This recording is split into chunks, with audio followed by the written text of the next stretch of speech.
Welcome to topic 6 and topic 7. And topic six is about organization financials, and topic 7 is managing human resources, and basically, inspiring people to, align with the organization's vision and mission and goals, and get to the outcomes. So that's what it's all about. So topic 6. The goal is not to make you an accountant, all right? I don't expect you to come out of this one presentation and you have to know all kinds of different things. But what you really need to know about topic 6 is that if you want to be an effective manager, you need to know the numbers. It's been my experience, in my many years of corporate experience, that the most effective managers that I worked with and for understood the numbers. So that's really key, and that's really what I'm going to try to emphasize. And how do you understand the numbers is that you need to know how you're doing and how you're doing against standards. So we're going to talk about benchmarking, and we're going to talk about what gets measured gets done, so that if you're following certain measurements and you're letting your people know, that work for you, that they are important, and you comment on the performance, then they will start paying attention, especially if their bonuses and reward systems are tied into the numbers. So we're going to talk about financial management in general, and how should we finance our business, and how can we manage risk, because that's what it's all about. And we're going to calculate a couple of financial ratios. And what comes to mind is profitability. So you really need to understand what cost of goods sold is. And I've done a lot of business planning for small and medium-sized businesses. And I have to say, in my experience, that about 5% of the people that I've worked for understood their financials, and others didn't have a clue in most cases. One manager managed about a $2 to $3 million revenue business and couldn't even make his payroll because he left everything up to the accountant to figure out, and really didn't understand cash flow. So those are the kind of things that we're going to cover in this particular topic. And again, it gets back to the tools and management techniques that come from the management principles that you have to follow. And again, if we go to triple bottom line, when we talk about people, planet, and profit, or prosperity, you really need to understand these numbers. So that's why we're covering this chapter. So any questions about that at all? You could unmute if you like, or do you want me to just get started? Just give me a thumbs up and we'll get going.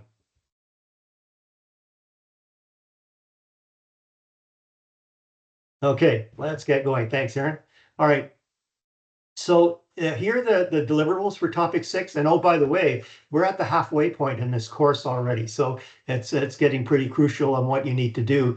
So this particular Robbins PowerPoint chapter is really important.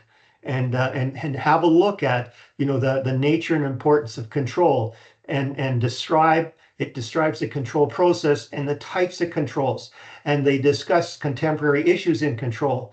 And essentially that all gets back to effective management, right? What gets measured gets done. And you have to look at control as it's not a carrot and a stick, where you if organizations don't meet their numbers, well, then they get punished. Or that you're just always complimenting people on what they achieved, and don't really cover what they didn't achieve. This is all about the area of management. So control is really important. It's really what allows you to assess how well you're doing to a standard. And sometimes it's your own organizational standard. Sometimes it's the standard in your industry, so that you know how you're doing across your industry compared to your competitors. And that tells you, whether you need to make some changes to be able to be viable. So that's what this is all about. Okay, so there's no Pearson Revel surveys associated with topic 6. So, you get a little bit of a reprieve there.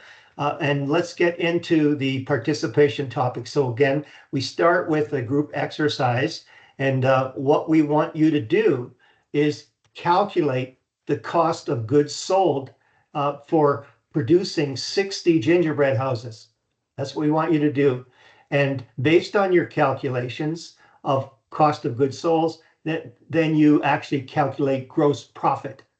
All right. And then you comment on the productivity of these gingerbread houses and how you can improve that and provide at least 3 recommendations. And again, when you do provide those 3 recommendations, provide me with the so what, right? Why did you suggest this?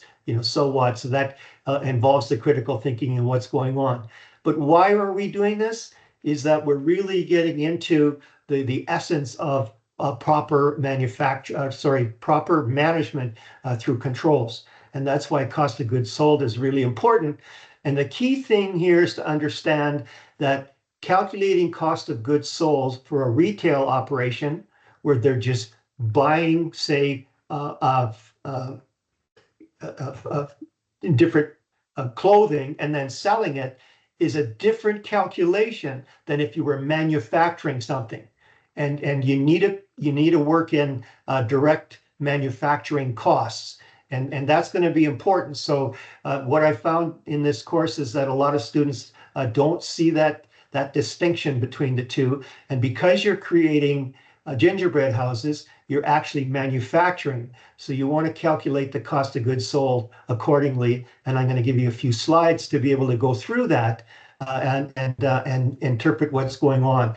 And then you'll see on the top here, I've given you just a reference on, if you're going to answer question number 3, there may be some things that you can learn in this paper around improving productivity in food manufacturing to give you some ideas of what to recommend in your 3 recommendations. Okay, in 6B, we're going to start talking about the balanced scorecard that Kaplan and Norton created, back, I think it was in the 90s. And it's still probably the best framework going. It's not what we would call a silver bullet. It's not the magic answer for everything, but it's the best thing that's ever got covered. And when that got instituted, it was instituted for private business. And now you can see it's taken on by all types of businesses and organizations, right into nonprofits as well, because it really gives a balanced approach of what's going on. And I'll just talk about that just a little bit more, is that what was happening in, say, in the 70s, way back when I had a lot more hair, is that people just used to worry about profit. They used to worry about the bottom line, right? That's what profit was all about. And now we're starting to talk about triple bottom line. And what was going on is that in some cases, the system was being gamed because people got rewarded on how much was sold to create profit, whether it was it was like top line revenue that really was the measurement, even though some cases in the long run, it wasn't profitable. And that's why Kaplan and Norton came up with this approach saying, no, it's got to be balanced. And we're going to get into that piece when we get there. But what you need to do is you need to create a balanced scorecard for these gingerbread houses. And in that balanced scorecard, we're going to talk about key performance indicators. All right. And those are the metrics that you use that best reflect, the profitability and the 4 aspects of balanced scorecard to make sure that, you're doing this right. You're doing all the things right. All right. So that's 6.1. You create the balanced scorecard. So they'll ask you, what should the KPI for the overall organization be? The key performance indicator, and that drives things. And we're going to provide a new look at, what's a reasonable production goal. All right. And then the 4th question is, how can you improve profitability? And this all comes back to, management principles in terms of how you make the organization more effective and efficient, and that will drive, your actions in terms of management principles being implemented into using tools and techniques. All right, I'm going to show you an example of a completed balanced scorecard, and I think that's the next slide here. Yeah, so here's one, and And what you're doing is on this completed one, so there's 4 categories in the balanced scorecard, and I'm going to get to that as we go forward. But let's say finances, and what this particular organization has chosen is a productivity measurement and a growth measurement. And what they did was they established a goal for that. So over one operating year to increase productivity by 10%. And what they did then is that they had this measurement, and they showed that they actually achieved 8% over 10%, which is 4 out of 5. All right, so this is a score. 12% is they achieved 15% growth, and 12% growth to date, and that was a score of 5. And what the thing to remember is that when you look at a category, what you do is you add up these the number of scores and you divide it by the number of scores. So you can see that this is a mean performance of this category. 4 plus 5, divided by 2 is 4.5. So 4.5 is the mean performance for the finances category. All right, and you can see here, like there was 1, 2, 3, 4. So there's the 4 scores divided by 4, and this particular mean performance for customers was 4. So that's what you got to remember. So note, the KPI scores are averaged for each BSC category or balanced scorecard category, and the 4 categories are finances, customers, processes, and learning and growth, and which I'll that was later defined a little more articulately to organizational capacity, and I'll get to that. So that's where that piece is. Now, what I want you to do is I actually want you to download this particular template. I want you to use this particular template. That's the link to do it. And again, I've emphasized that, the mean performance is an average of the 2 scores. So if you happen to have only 2 goals, say quality and timeless, well, you'll have two scores, and then you'll divide that by 2 to get the average category score, for the metrics that you have chosen. All right, so that's what this is all about. Okay, so let's just step back again. And what is control, and why is control important? And this is so key.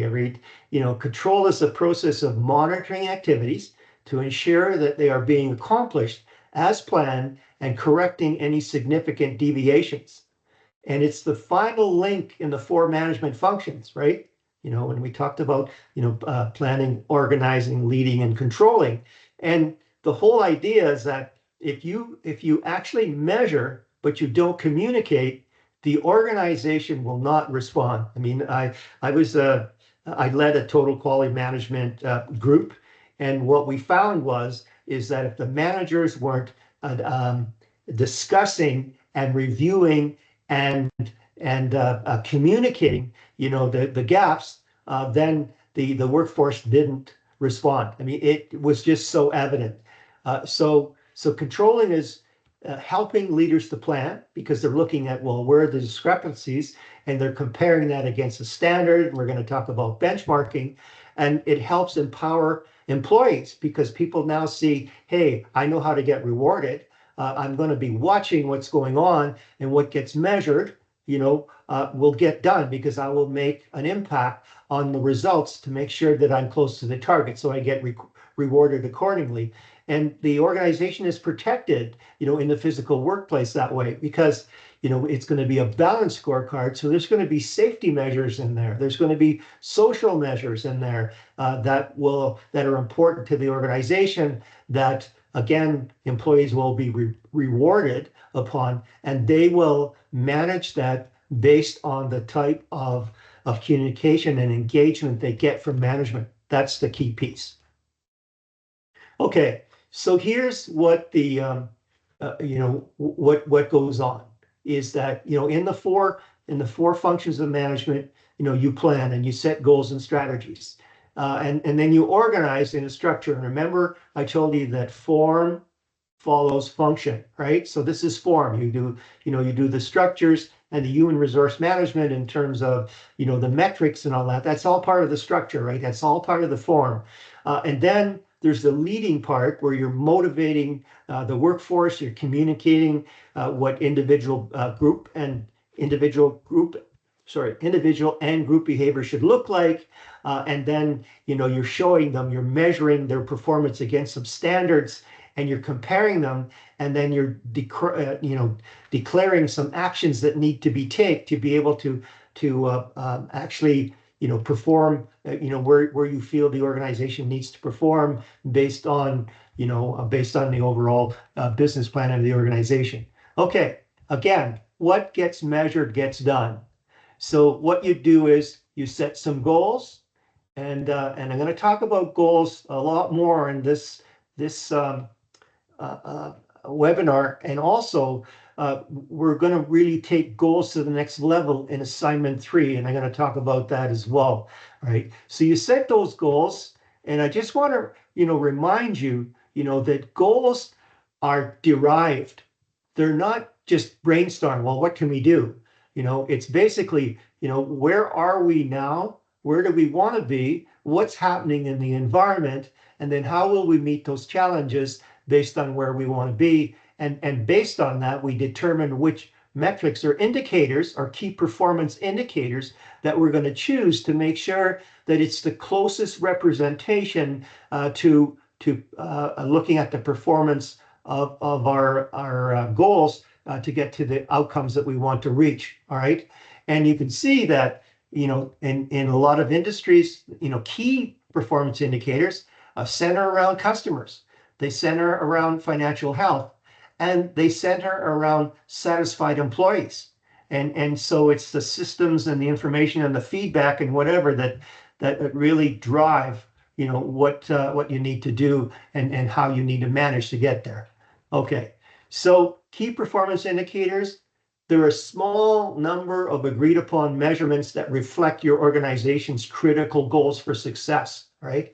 I keep on talking about critical success factors. Well, you need critical goals to achieve those critical success factors. And if you take a look at General Motors, and back in, I think it was about the 90s, they had about 1,000 indicators, and they couldn't manage, because there was just too many things to look at. So what they did was they got down to 200 key measures that represented what success should look like for General Motors, and that simplified their whole performance going through. And what you need to do is elevate a few of your most important metrics, and they're your touchstones. They're your strategic touchstones for your team. And then people will realize that, hey, if we're not meeting these key performance indicators, then we're never going to get to where we need to be.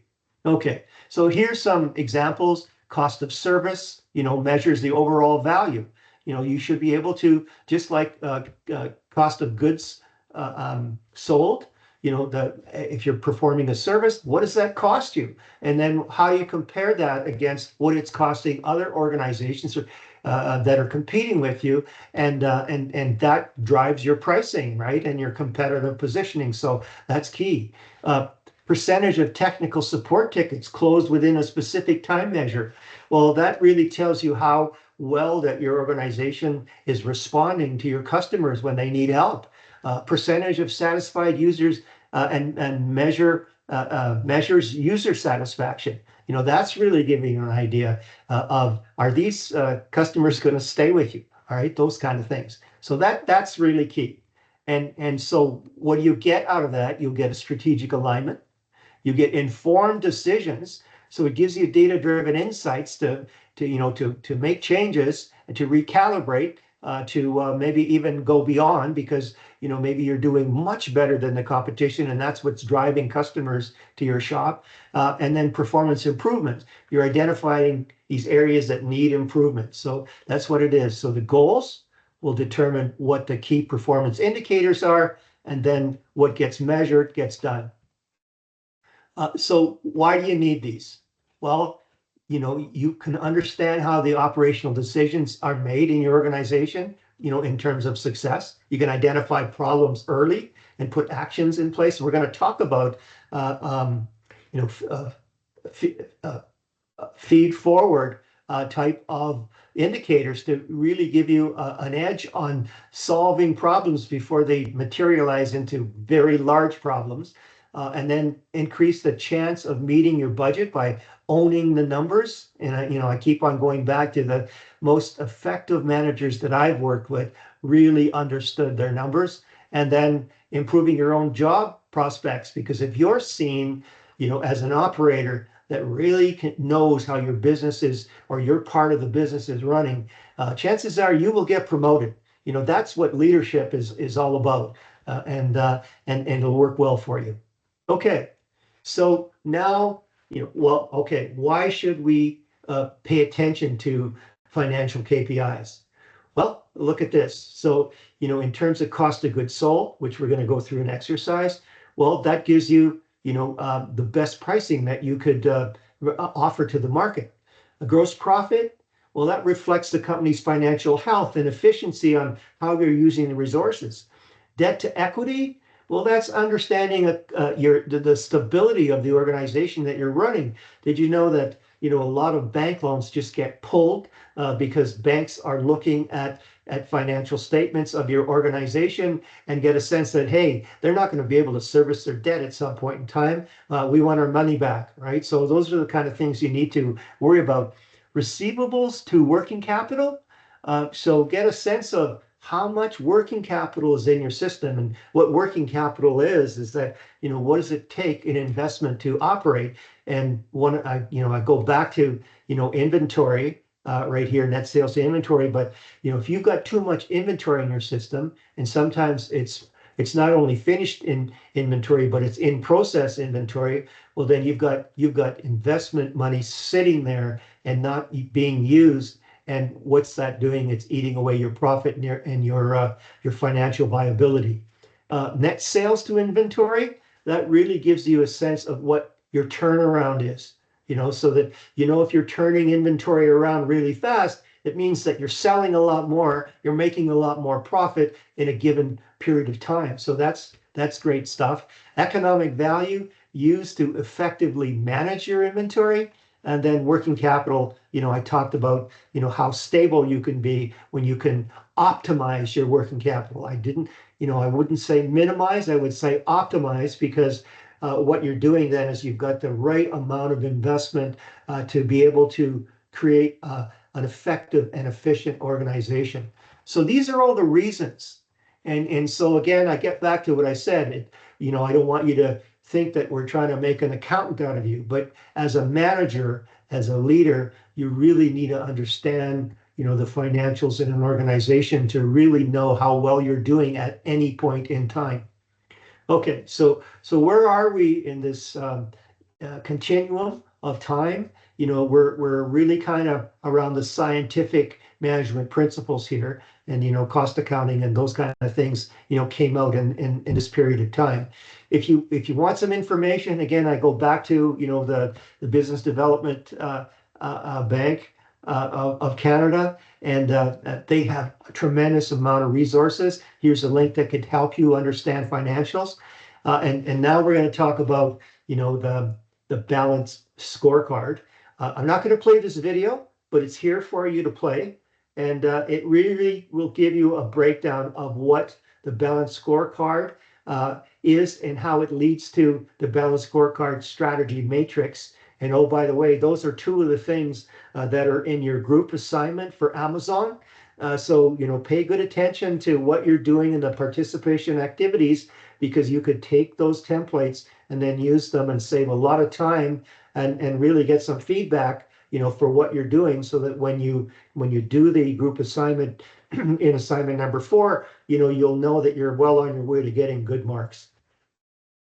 Okay, so let's see how this all fits, right?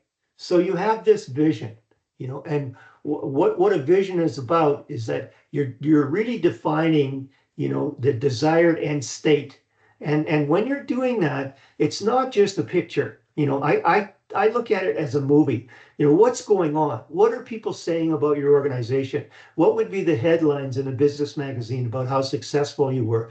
What are people doing? How are they doing it? How are they feeling? And all this, is really kind of characterizing a vision statement that people can see themselves in, see themselves as part. And there, from there on, knowing, where is it that you want to be, well, then you start developing, your function, your strategy. How do you do that? And inside of that strategy, your mission aligns with your vision, and your mission aligns, with that particular strategy, so that you're right on top of things.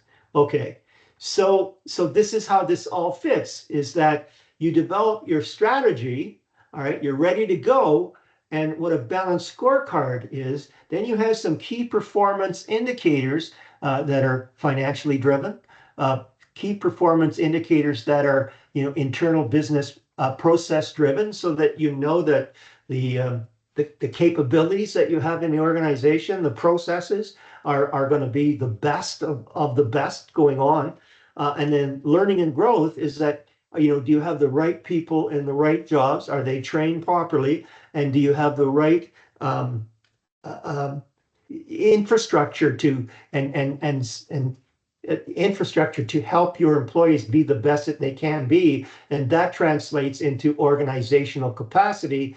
Organizational capacity translates into organizational's skill sets, which are core competencies, which determine competitive advantage. So that's why this is so balanced around that. And then, hey, if you're not doing this for customers, well, then they won't be around for you. All right. So that's what this is all about. But then you take it to the next step, and you start determining, how your goals, all fit with each other. The worst thing that you can do is have a stranded goal, where you have this goal because somebody had a great idea of what would be good for the organization. It's gotta be foundational. It's gotta help. And that's why, when the Franklin Covey Institute or whatever, they talked about, when you look at this part, learning and growth, this is really the internal capacity. This drives, your internal business processes, and then, that drives, your customer satisfaction, and which drives, the successful financials. So you can see that in this balanced scorecard strategy map, you have these arrows to show that this goal is consequential to these two goals. All right. And these goals are consequential to this goal. And this goal is consequential to this goal, which is consequential to, to this goal, and then which is consequential to the finance. So basically, every goal supports something or other. And it's been my experience. I've done a lot of strategic planning across many organizations. And the worst thing that you can have is people setting up goals in different divisions that have nothing to do with each other. It's all got to work together. All right.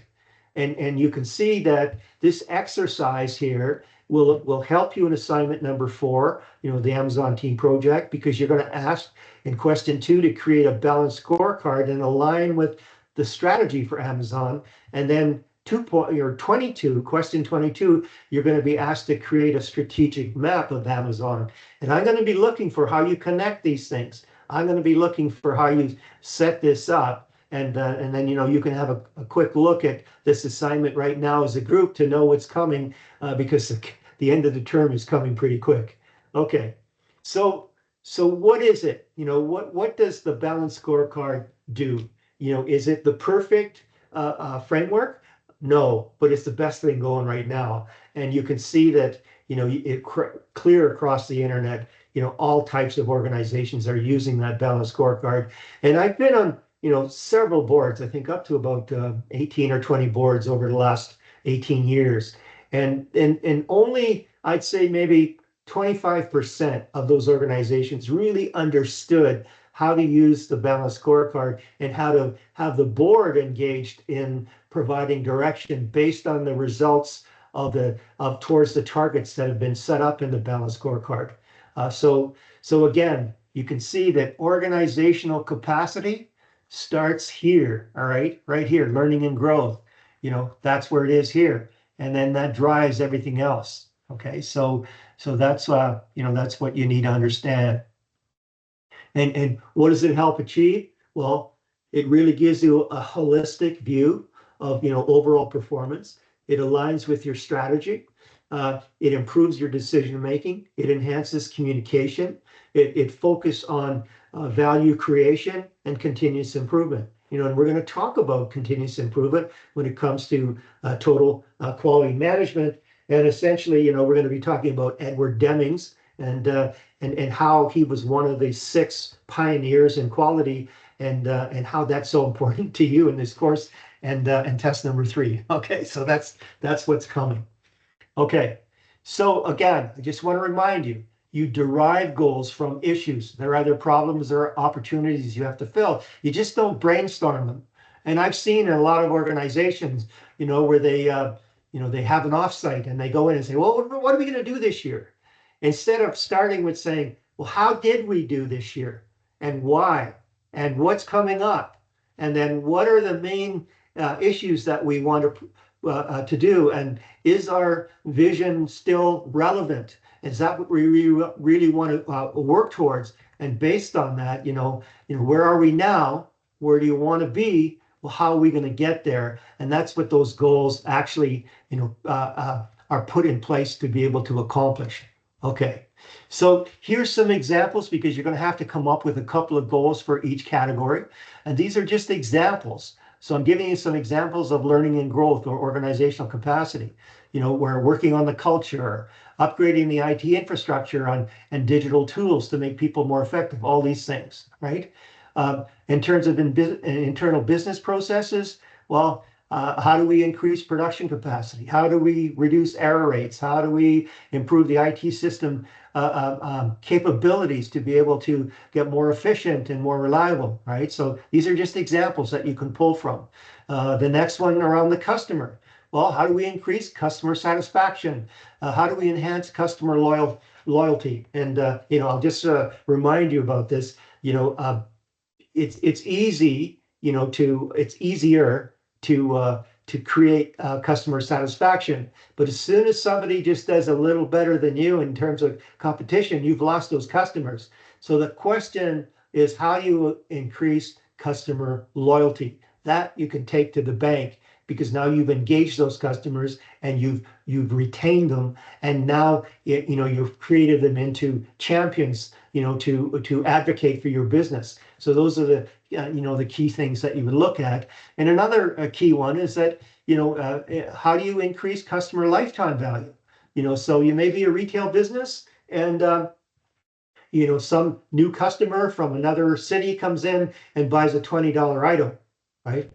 Okay, but if you engage that customer and that customer is going to be back in your city or town or whatever, well, over the next 10 years, you might have a revenue stream from that particular customer that we call, customer lifetime value of $1,000, right? So that's the way you need to start looking at, how can you create the goals that will give you the outcomes that you need in your plan. Financial, so, we talked about, and guess what? There should be, cost of goods sold in here.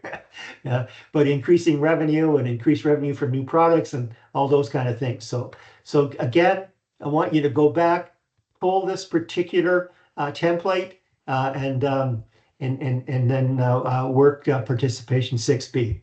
And again, so what are the steps? Well, understand your vision and strategy. I mean, that's what's driving that, right? Your form follows function. This is the function part of what you're doing, right? So you clarify that long-term vision and mission. You identify, those strategic objectives, and then you go into the 4 perspective.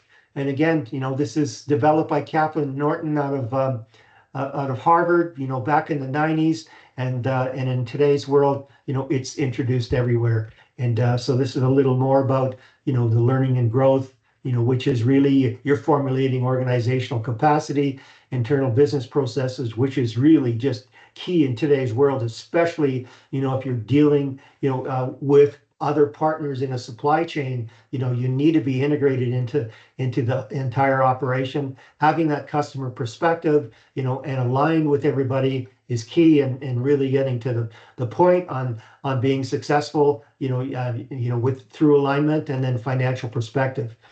Okay, so then you select the key performance indicators. They got to be SMART. We talked about that. I'm going to give you a lot more information about those pieces. And then at some point in time, you develop initiatives and action plans. That's not going to be, part of your participation activities, but that's where that leads to. You may want to look at this video link. It's only 2 minutes. It'll really give you an idea of, how to align those pieces, and then implementing, and mainly the largest areas of failure in terms of creating goals in organizations comes down to execution.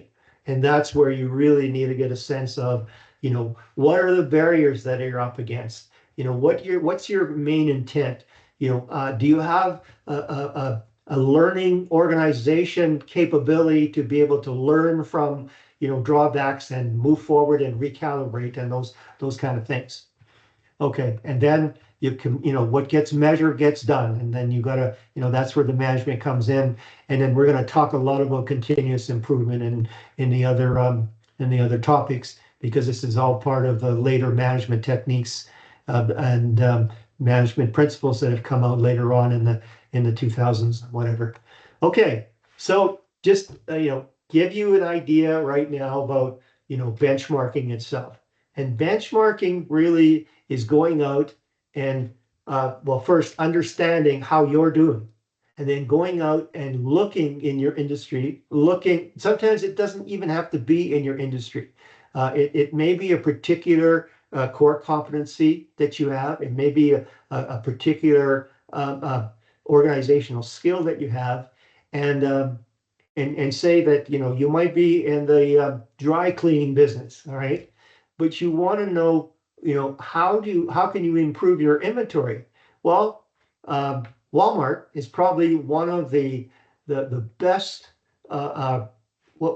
best in class organization that manages inventory. Some of the systems they have are military grade or better when it comes to IT systems that drive inventory, right from point of sale all the way back to automatic orders. So you don't necessarily want to benchmark an identical company, but it's based on what do you want to improve in your own organization. And what you do then is that you take a look at what you're doing, and then you plan this benchmarking process, and then do some analysis. And from your analysis, then you create these actions, and then you review those actions to see if they're working inside. Because sometimes a particular capability, a best-in-class capability, may work in a particular organization, and you need to determine whether it's going to work inside of your organization, because sometimes it won't. And again, so you go back to, well, where's industry right now? And where are my competitors right now? And where am I, in relation to my competitors? And then, where can I find the right information to help me improve my capability? So that's what benchmarking is all about. Okay, so we're going to flip back now. And what I'm want you to do is you're going to have to come up with some goals, in your participation activities. And here's where I'm hoping that if you understand how to create effective goals, this will be a feather in your cap, or a tool that you'll be able to excel in wherever you're going, because you're gonna get better results. All right, so you want to define a specific target in a goal, and that the organization has to achieve. And so again, this is a SMART goal. So, SMART. So it's got to be specific. You got to clearly define that goal. You got to be able to measure it, and establish and track progress based on a standard. And it's got to be achievable. So you make sure that goal is realistic. And the worst thing that you can do is that you provide a goal that is just beyond the psychological capabilities of the people that you empower this goal to take on. It will never work. It's got to have stretch, but it's got to be doable. All right, that's the key part about achievability. It's got to be seen to be doable, even though it's a stretch. All right, and then when you get that far, then you kind of recalibrate to move it on, and that's all part of deliberate practice. That's a technique that you should look up, called deliberate practice, and find out how you can become an overachiever using deliberate practice. Then it's got to be relevant, so it's got to align. There's so much power in alignment throughout the organization, and there's many venues to create alignment. But if you can align your goal with the company's overall mission objectives, then you're not fighting, you're not going upstream, and then it's got to be time bound. You've got to set a deadline, to keep the business accountable. So here's an example. So this is about sales. So increase online sales revenue by 20% within the next 6 months through targeted digital marketing campaigns. Improved user experience on the website, right? So what is it? It's specific. It's increased online sales. It's measurable by 20%. It's achievable through marketing and user experience. It's relevant because it aligns with the vision and mission, and it's time bound. You're saying you're doing this in 6 months. And oh, by the way, I would actually put a date for that 6 month, and it makes it a lot more real. Okay. So here are the key performance indicators that are in the shown in the slide deck that's in topic 6 Blackboard, and it really gives you some ideas where you could pick different indicators. But this is what I've come across. This is probably one of the best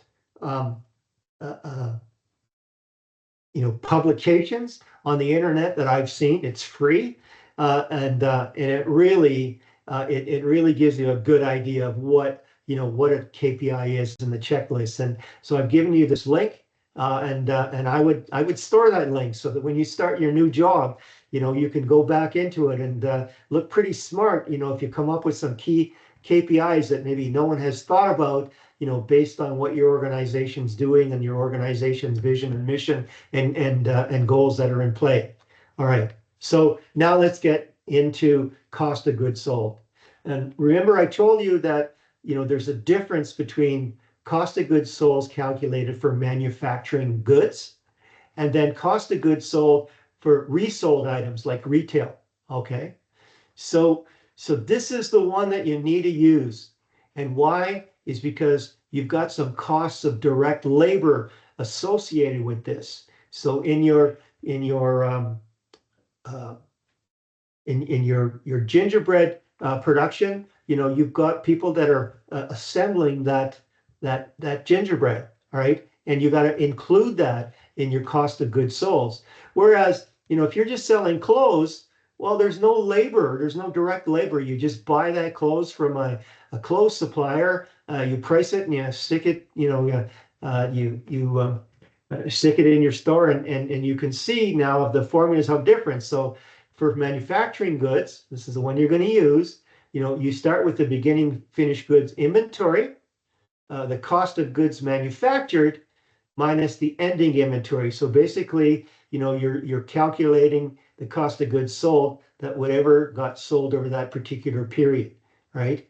And the cost of goods manufactured are cost of raw materials. So that's all the ingredients and the parts that you assembled, and then the cost to assemble those parts, to give you that. Whereas on the resold items, it's just beginning finished goods inventory plus purchases, right, minus the ending. So you've got no direct labor involved in this particular one.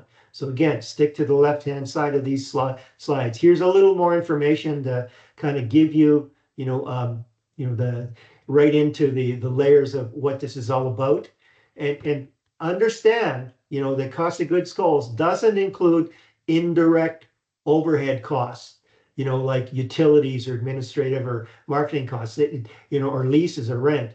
it's really what's associated directly with producing that or manufacturing that item. Okay. Um, so again, here's what it includes: all the costs and expenses directly related to the production of goods. It excludes indirect costs, which we talked about here.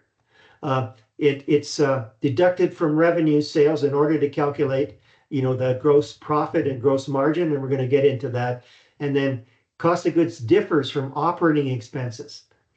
This is basically just associated with, am I making a profit, based on what I'm producing? That you're really getting into, some key performance indicator here that really gives you a sense of how well you're doing. Okay, so again, why is it important? Because you can calculate profit. Well, why do you want to calculate profit? Because you want to introduce a pricing strategy.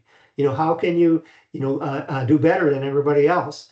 And then it allows you to do some financial analysis and use that to see how well you're doing in other areas, compared with competitors in your industry.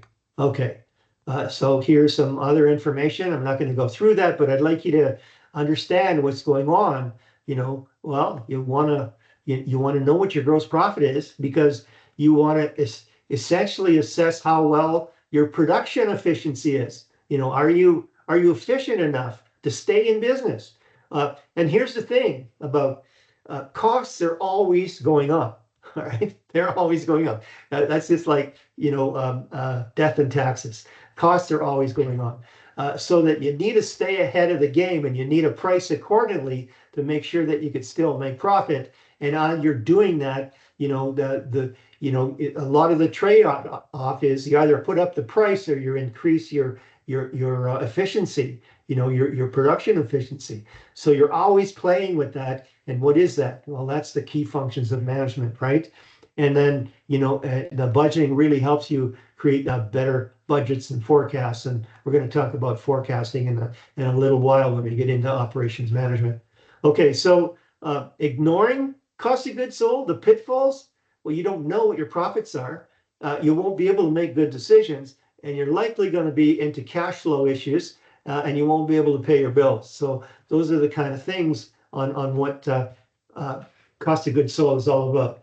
So in the daytime course, we get into looking at comparing what you're doing, and with and the best sort of benchmarking that we could come up with at the time is the restaurant industry. All right, and you should see, taking a look at what the standards are. So food costs over food sales run 25 to 40%.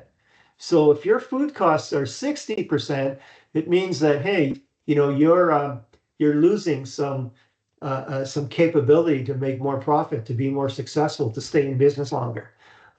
And so that's what this benchmarking data is all about. And oh, by the way, here's a link to go into that. And the federal government has all kinds of benchmarking results for industries that you can compare to.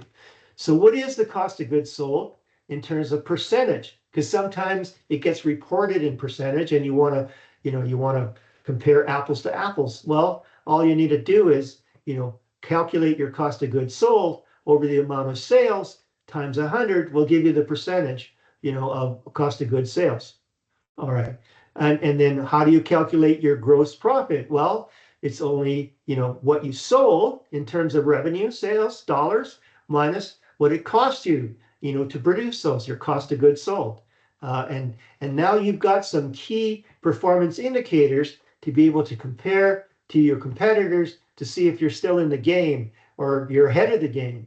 And if you're ahead of the game, well, then it'll give you some slack to be able to plan better or invest or whatever you need to do to even get better in your operation. And then you want to know what gross profit margin is. And gross profit margin is, again, a really key performance indicator. So what it is it's the sales minus the cost of goods sales over the sales. And that will really give you the percentage of capability that you're doing in terms of gross profit. And that's That's another one. And I have to, remind you again, there's all kinds of key performance indicators out there. There's all kinds of targets or metrics that you can benchmark. But what you need to do is take a look at what's most important to your organization. That's what makes it a key performance indicator to be able to benchmark, to know that, if you're doing these key KPIs well, then you're doing well. And it makes it, a lot more, critical to your success. Okay. So what is financial management? Well, it's around the planning, organizing, directing, controlling the business function concerned with profitability, expenses, cash, and credit, right? So, that's where you're gonna look in terms of your balanced scorecard, and what will be the key KPI or the two key KPIs tied to some goals that you create, in this financial category of your balanced scorecard, to be able to know that, hey, if I'm doing well here, I'm doing well in my industry, and I'm going to have a sustainable business. All right, so in the areas of financial management, there's all kinds of areas. And there's treasury management, where you look at managing cash flows. And oh, by the way, that you can see that this is highlighted. So this is probably something that you should pay attention to, right? In terms of test number 2. All right. Capital structure management. They manage the combination of debt and equity. And managing your debt and equity is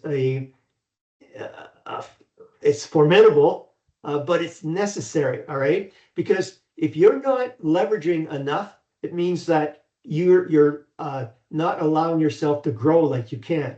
If you're leveraging too much, well, then you can get into some problems in terms of not meeting, your cash responsibilities. So it's always managing that, debt to equity to the optimum area. And again, that optimum area depends on the type of industry that you're in as well, because the risks involved are basically in that calculation, or in your industry that you're in. Okay, so again, and that all translates into risk management. So those are the key areas. And so what do you do then? You establish a profit goal based on, where are you now? Where do you want to be? And then how do you get there? And then you determine what you need to do to really get there. And here's some of the key performance indicators that you could use to perform things. And the thing is too is that it's really important to understand where your break-even points are, because you start with an investment of fixed costs, and you need to get some return on there. And the more volume of sales that you make, the more you can average those fixed costs over the number of units that you produce. So if you have an accelerated sales plan, meaning you're selling more over a less amount of time, it means that you'll break even a lot sooner than if you're not selling at an accelerated rate. So that's what this graph is all about, and it really gives you a sense of how to plan going through there. And we'll talk about that a little more. But again, it's not that I want to make you into an accountant. It's basically I want you to understand, what some leverage points are in terms of managing your finances, to be a good manager. So here's sales growth. Simple formula. What were your sales last year? What are your sales this year? And then so that so let's say that your sales were, $100 million this year. It was $50 million last year. Well, then essentially, you've doubled, your sales growth, right? So that's key. And again, what I said was, and I think I made this earlier, if you're not growing your business, it's declining. Okay, costs keep going up. Inflation is there, wage hikes, higher costs of acquisition. Maybe more players come into your business territory. And so here are your options. You either increase your revenues and price yourself out of the market sometimes, or you decrease your costs, or you know, look into improving your offerings where you can offer more value to the customer, and also drop the increasing the quality, and then or creating new offerings. So those are your options around what you can do. And the small, the challenge for small or any business for that matter is cash flow. All right, you need the cash flow, and banks will watch, or financial institutions that you go to, they will watch your cash flow. And oh, by the way, like I go back to my business plan experience, that I've worked with a lot of small and medium sized businesses, and only really 5% of the people that I work with there really understood their cash flow. So that's the first thing that we would do, is we would do a 3-year cash flow or pro forma of their revenue and expenses, to really show them, where their business challenges are and where their business opportunities were, based on the goals that we had come up with, based on, again, where they were, where they wanted to take the business and what industry that they were in. But this is key, and we always used to say, cash flow is king, all right, or queen, all right. So again, those are the kind of things that you should understand. And if you're going to be a small business owner, you decide that you want to take on your own business, and I know some of you are taking on your own businesses. When you hire an accountant, you shouldn't only hire an accountant to do your taxes.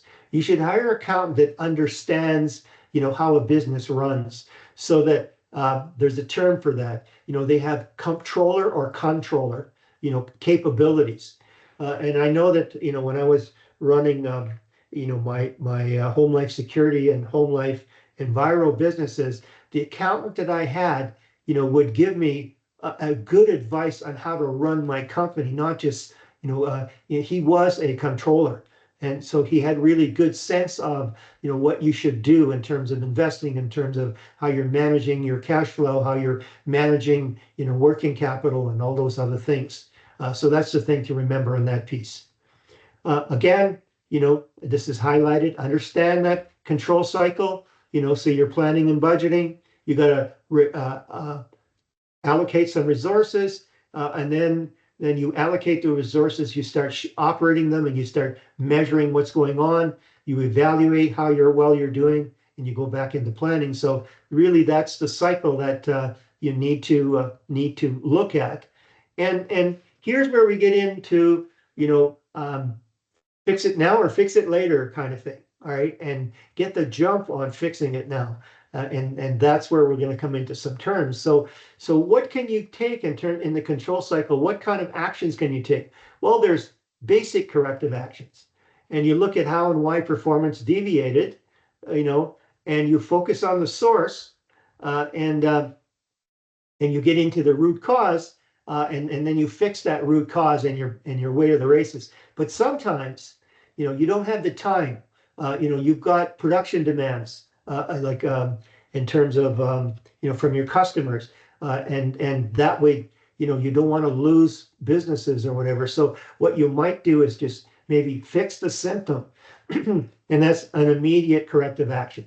So you correct it enough to be able to get by, to be able to manage getting your product or your service out the door, to be able to stay in business. And what that means is, maybe you have a machine that kind of breaks down. Maybe you have two machines in a circuit, and one of them breaks down. So what you might do is, you might create additional work in process inventory, so that you have enough flow from one machine, that will still feed and keep the downstream process working at the capacity, at peak capacity. Okay, so again, what gets measured gets done. So we start with the standard, all right? And sometimes it's just an internal standard, but other times it's like, okay, if we want to be in business in this industry, we have to operate at a particular standard, all right?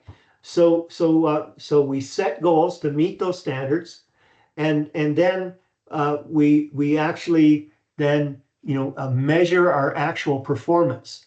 And, is the performance meeting the standard? Well, we don't do anything. But is it not meeting the standards? Well, is the variance acceptable? So what that means is that, you can produce at a level of quality that is beyond, the expectations of the customer, so that you can be able to deal with the variance in your quality and do nothing. All right. Or if it's really affecting that, well, then you understand is the standard acceptable? And if it's not acceptable, well, then you either revise the process or you drop the standard if you could still keep getting customers in the door for your offerings. So that's what this is all about. You should understand this control process, all right? And then here, understanding, what a feed forward control process is versus a concurrent control versus a feedback control. So, and you can see that there's a key here. So you really need to understand, what's going on here, right? So I kind of alluded to that right now, but let's get into that. All right, so let's just say that you're tracking your monthly sales, and so that for doing your forecasting for June, the best example you have is what you sold in May, all right? And that's feedback control. But that's really kind of managing through the rear view mirror, if you get my drift, right? Because you're dealing with past performance, and you really, in some cases, can't predict what past performance, how that's going to affect future performance. And really what that leads to is that, you need to take a look at long windows of past performance to actually see if you have reliable trends that you can allow you to help that. So that's feedback control. The next thing is concurrent control. So you've got indicators that show you right away, well, you didn't meet the standard, and you correct the problem right there and then. And sometimes that could be expensive, but you need to fix it right now. So concurrent means at the same time. So you're measuring as alongside of you producing that offering, right? But one of the best things that you can do, and this is where AI comes in now, is feed forward control, where not only it'll measure something that's affiliated, that'll give you an idea of future performance, it will actually prescribe, what you can be doing. And that's where when to take down your one machine for an overhaul or whatever. All right. So let's just take a look at what that, where that goes to, is that, for feedback control, it costs you a lot of money to correct. For concurrent control, well, you can solve some of your problems because sometimes you get lucky and you hit a root cause and you can do that. But feed forward control, if you can anticipate what your problems are and plan for them, you're going to save a lot of time and money, to do that. So that's what that's all about.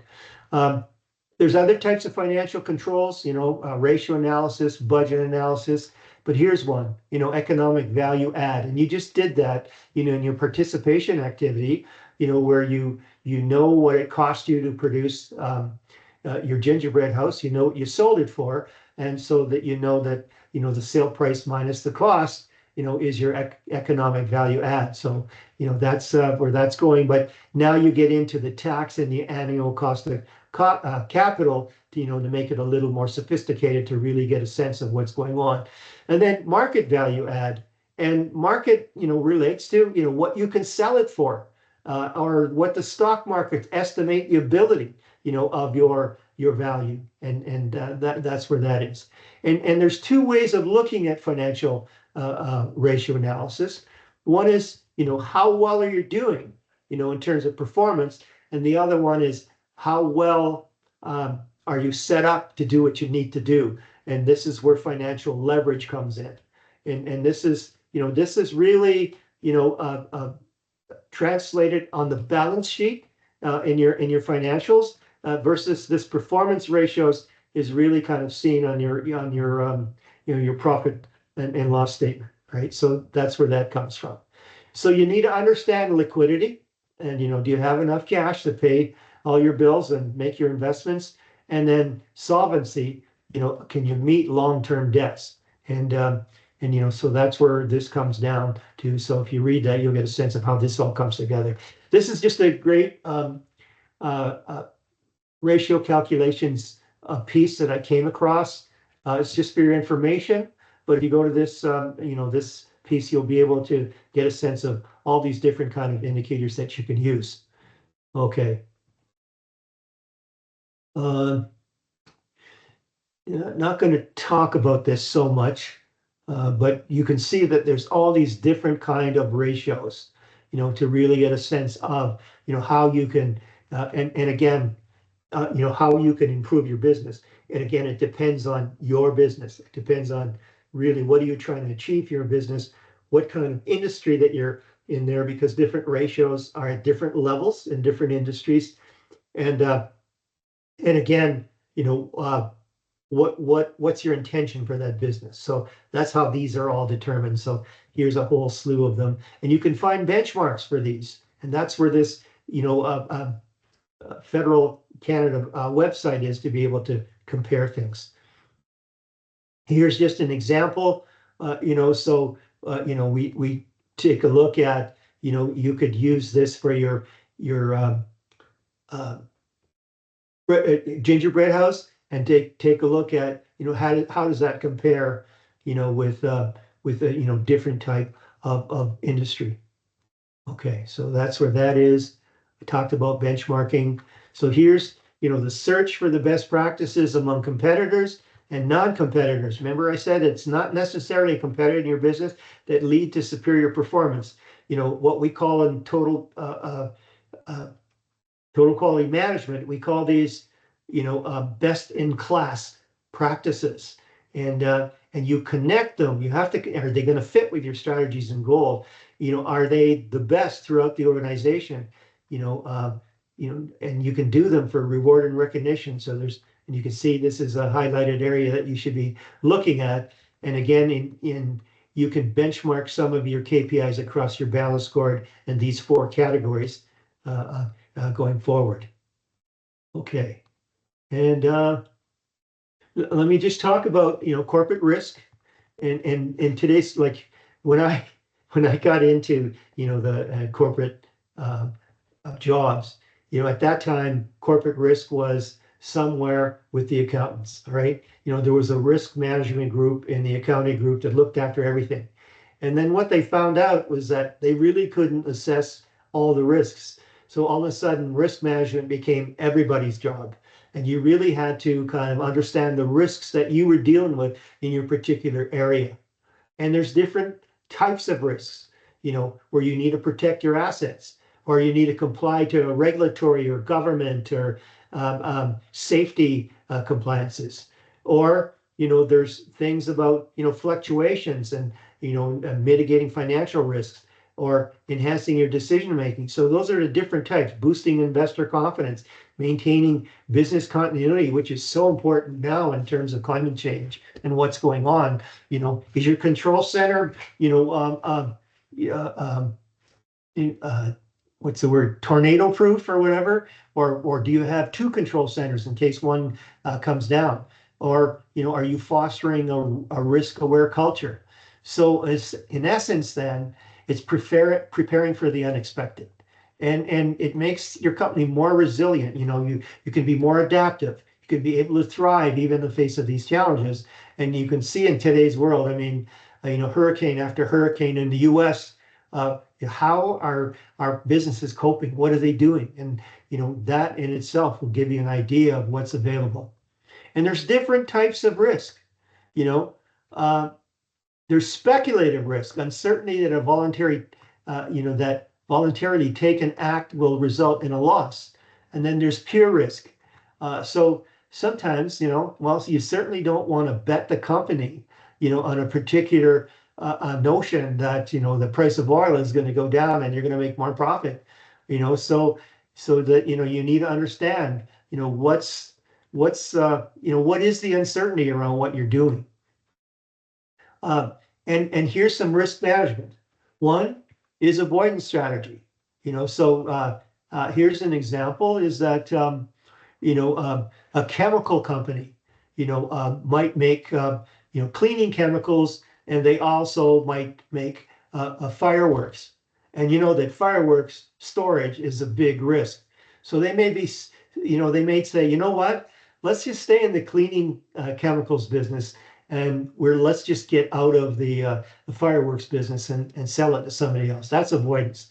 Mitigation is that, okay, well, no, let's keep the fireworks, but let's put in a super duper air measurement system inside inside the storage building. Let's put indicators of what's going on. Let's put higher amount of sprinklers, and let's categorize the risk with each type of fireworks, and let's provide training and rules and all those things. That's how you mitigate. Mitigate meaning, you're trying to reduce the risk. And then transfer. Say, well, you know what? This is a risky business, this fireworks. Let's just go out and then buy some insurance. And if we happen to lose the whole building, well, then the insurance that we paid for will keep us whole, on our balance sheet. And then assumption means, okay, you go to Best Buy and you buy a computer, right? And they say, oh, well, would you like to buy, the warranty on this computer over 2 years? It'll just cost you $60 a month. And you start saying, well, no, I know enough about this. And, the 1 year manufacturer warranty, if something doesn't happen in the first year, it's likely going to not in the second year. And you say, no, thank you. I don't want that $60. So what you're doing is you're self-insuring. You're taking the assumption, and you'll take on that loss. You'll absorb that loss. So those are the four areas that you're going through. Not going to talk about that. And I think that's all I'm going to talk about in this particular one. So what we're going to do is I'm going to come back in about, let me see, 9 minutes, right? I'll come back at, so what that's going to be at 2:20 p.m. And then we're going to talk about topic 7. And if you have any questions, just please put them on the chat. Also, if you have questions, while you're watching this video at a particular time, email me. And again, any kind of answer that I give you, if I feel that your colleagues can benefit from it, I will actually thank you, for your question, on announcements, and actually, broadcast the solution on announcements for everyone to take advantage of. Okay. All right. So I'm just going to shut the camera down here and the voice, and I'll be back at 2:20.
Okay, I'm back. Can you hear me okay? Can you just give me a thumbs up?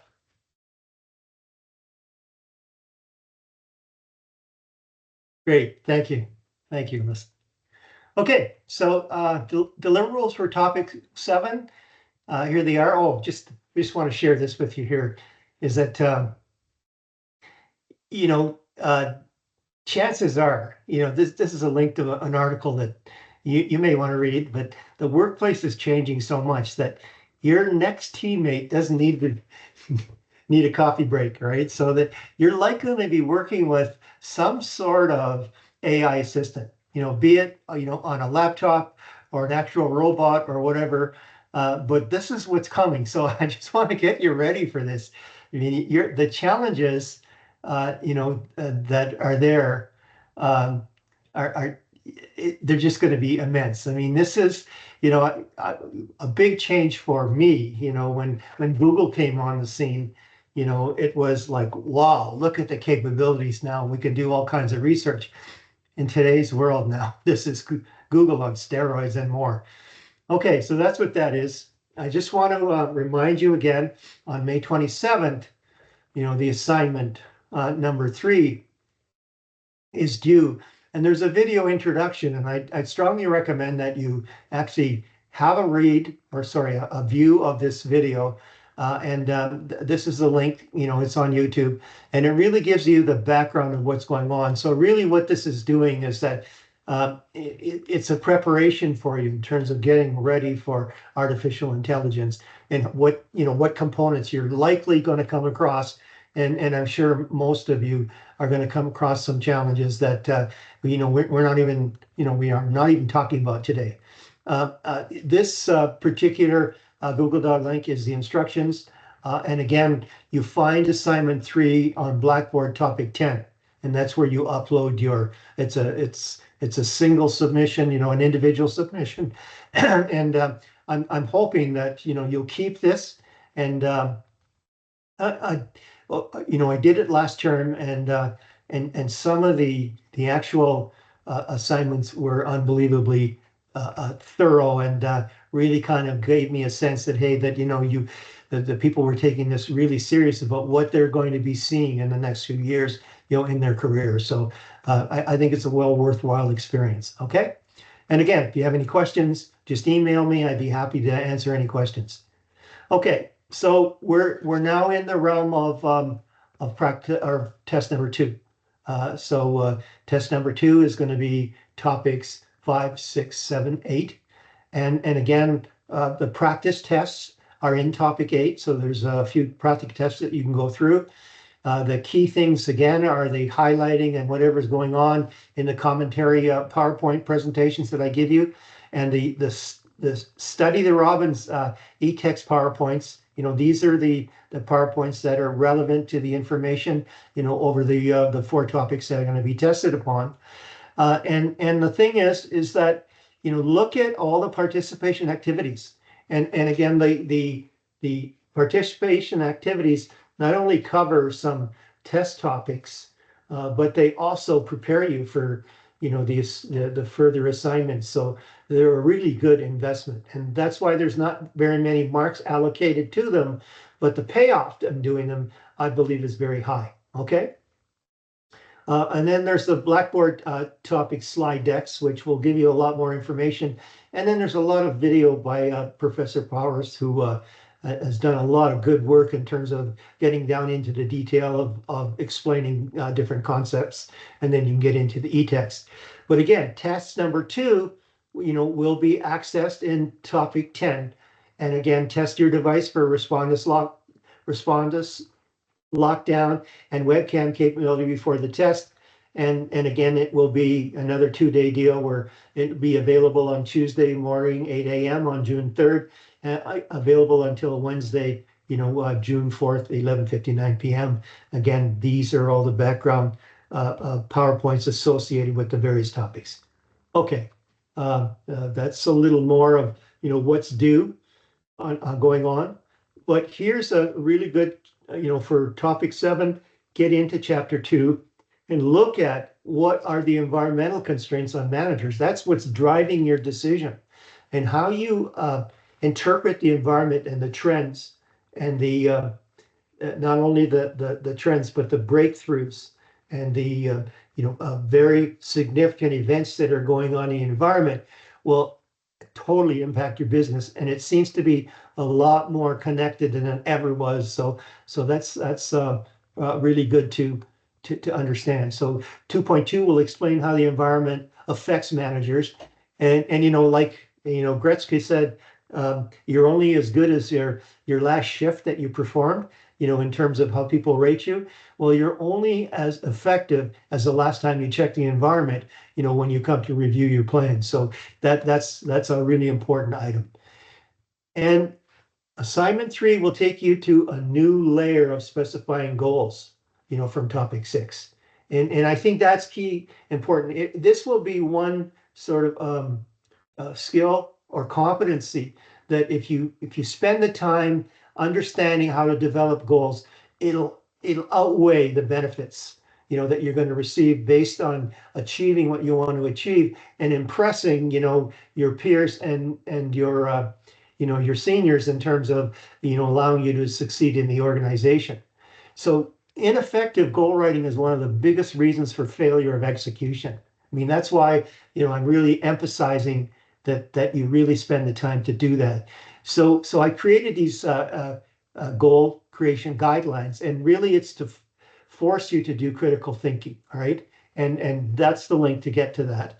And really what it is that when you're looking at a goal, and particularly a strategic goal, but any goal, what you want to do is you're going from X to Y by when. I mean, really that's what it's all about. Where are you now? Where do you want to be? And by when? And they're formulated towards achieving this desired future outcome. What? All right. And the goal has to be clear and compelling. Clear goals, unify teams. They make the big part of what your leadership is all about. Because if people understand exactly what they have to do, then they trust you more. They will follow you. And again, it will align the resources and the priorities and actions to achieve the ultimate outcomes that they're designed for. And that's why it's not just saying, okay, we want to achieve this goal, but it's thinking about what are we going to encounter in achieving this goal? What are some of the barriers? What are some of the things that are going on in terms of trends in the environment, those kind of things. So again, here's another example of a goal. And I really kind of got to the date as well. So here, increase our awareness and support for our local, national, and worldwide member programs by December 31, 2025. And then an explanation, why are we doing this? And again, if you subscribe to Simon Sinek, and let me just put that in the, in the chat here.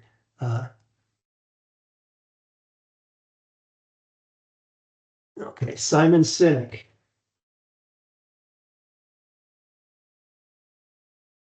You'll find on YouTube and find out about, he talks about the why. And he has the most compelling story around, when you focus on the why as a manager, as a leader, things come together for you. People will follow you. People will trust you. And those are the kind of things. So here's a template that I'd like you to use, when you're working, not so much in your participation activities, let's get through that one for topic 6. But when you're doing the 2 goals that you need to create in assignment number 3, please follow this template. Give me a title for that strategic goal. Provide a goal statement that really defines that goal with outcome end date. Give me why you're doing this. What's the rationale? And then give me some supportive objectives. Normally behind every goal, there's you chunk that goal down into supporting activities. And what does that do? It makes the goal more doable. It gives people the confidence that, hey, I can achieve this. Remember, I talked about a goal should be a stretch, all right, but achievable. And the more that you can work that out, the stronger the capability and the confidence that people have in completing that. Provide the timeline, and the outcome end date, and then manage it by identifying the key performance indicator or indicators that you will measure, to make sure that you can see progress in that goal, and you'll look towards achieving your target, right? So here's an example. There's the title, Enhance Customer Satisfaction Retention. There's the goal statement that really is that what it's all about. Here's the why, the rationale, and then here are the supporting objectives. So what you're doing is you're cascading. You have the goal, and then you have some sub parts of that goal that I call objectives that support that. And it chunks it up. It breaks it up into doable pieces so the organization can get their head around it. You do the timeline, and then you manage the metrics. What gets measured gets done. And in this particular goal, there's 3 metrics. And they've given you, from X to Y, from 80 to 90%, from 70 to 75, from 85 to 92. And this is the explanation of this entire piece to tell you what needs to get done. Okay, so that's the template. You can highlight that, you could pull it down, do it. I'd like to see you do those 2. And that will really give you a good exercise to work from, keep that information, and go back to it. Because I'll tell you, in my experience, most organizations, they don't write goals properly, right? There's not enough information, and there's not enough about the unknowns of what the obstacles could be to get people ready for, giving them the capabilities to succeed to achieve that goal. All right. And then here's chapter 9 that talks about managing innovation and change. And now we're into, the topic deliverables for 7. So one is, I want you to submit your team, again, it's a group exercise, brainstorm ideas for motivating employees. So let's go with, brainstorming for a large international business, 5 ways, and then the short reasons. And this is, why it matters, right? That's what I'm looking for, the critical thinking of why you selected these. And then the ideas for motivating employees in a family business, and then, in our assignment number 2, we really kind of talked about the distinction between how you run a family business versus how you run, a corporate, overall large company kind of thing. And that should come through, in the differentiation that you do on the motivating side as well. And again, now here are all the Pearson Revel surveys that are due May 28th. And again, these pieces here will also prepare you, for your assignment number 5, where you do your individual comment on how the project team went and how you did certain things. So it's all kind of building blocks here towards helping you understand, where you're at and where you could be, looking at improving to make you a better business practitioner, leader, manager. Okay, the second one now is it really has to do with slide 60, and this is what slide 60 is, in this presentation. And what you're looking at is that, first of all, when you select someone, you select it on a reliable set of criteria. So you can compare apples to apples. You could compare, how is each potential candidate relating to the criteria that you're satisfying. All right, that's the reliability piece. But also, it is that you want to make it valid. Very few organizations go back and take a look at the criteria that they set, for recruiting that position, to recruiting that individual, and how well they're doing based on that criteria. That's the validity part. And that, if they did that on a more comprehensive basis, well, then what they would do then is they would refine their criteria, to find the right people for the right job, and then they wouldn't miss some things. So what I'm asking you to do is download this template, right? And really you're setting up criteria in terms of qualifications, and you're setting up information here in terms of, the context of that job. And then you're setting up, the responsibilities of how that job is done, so that when you're trying to validate, later on, how did that person, meet that criteria, and how successful was the recruitment process, now you've got a winning combination for getting the right people in the right organization, because competitive advantage is centered around people and technology and process, and people is primary. All right, so that's really what they're doing. And then the second deliverable is develop a list of interview questions, no more than 1 page, for this particular position. And by the way, you relate back now to that business description criteria you set up and your choices for a participation activity 3A, 4A, and 4B. All right, so that's the context. You do it based on that particular business that you've chosen. And again, if you have any questions, please email me. Okay, so I talked about this a lot, so that's what this is all about. And, slide presentation where we're 60, we're going to see it again, but and really where we are now on the continuum is we're looking at the behavioral and the quantitative piece. So you can see that the HR component now in management principles has become a lot more profiled, a lot more important. And let me tell you some of my personal experience, all right, is that when I worked in the division that I had worked in as a vice president at TELUS, it was the most sought after division to work in. And it wasn't for just willy-nilly reasons. We, as a management team in that division, consciously decided that, we were going to recruit the right kind of people and offer the right kind of vision and working perspectives and the reward system to know that when people came into our organization, they're going to do the best job they possibly could. And how did we do that? Is that we had an HR representative on our management team, right? So not only now is it just what they call a supportive activity and the in the value chain, it was a key contributor on our management team that would really understand now our business and what we're trying to achieve in that division. And it paid off. It really did pay off. We saw, people just wanted to get into our area. All right. Okay. So now I'm working through a little bit again on the assignment number 3. And in assignment number 3, you have to create a problem statement. And again, the more that you can work on defining your problem as understood, the easier the solutions will fall out in terms of, the different alternatives that you may choose to be able to look at and evaluate to finally decide on how you're going to solve that problem. And when we talk about a problem statement, we're really talking about good problems and bad problems. So a good problem is an opportunity, and a bad problem are the threats, that we have to come across, or the challenges to address in planning.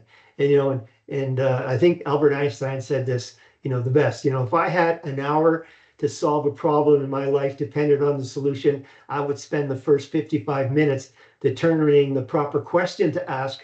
For once I know the proper question, I could solve the problem in less than 5 minutes, right? So, in other words, other proponents of this technology say that creating a problem statement as understood really gets you to 90% of the solution.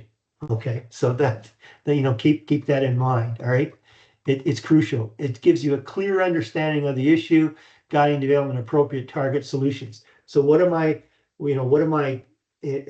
trying to negotiate here with you is to give you a sense of, put some critical thinking into what you're trying to solve.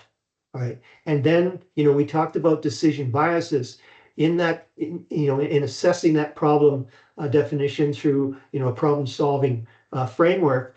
How can you deal with the most prominent biases that surface in your organization? All right, so that's what that's all about. So it gives you, a problem statement gives you a brief description, and now I get back to my planning terminology, an issue, right? So problem statement is an issue statement, really. All right, and it's an issue that you want to deal with in your planning. So it's a short, clear explanation of an issue or a challenge, an opportunity or a threat that sums up what you want to change and helps your team members and your stakeholders to focus on that problem, why it's important, who it impacts. And the best time to create a problem statement is before you start thinking of solutions. You really want to define that.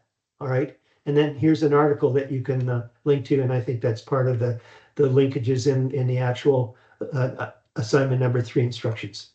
Okay. So, I've kind of told you, I think way back is that, pick a problem solving framework. It works for you, just pick one.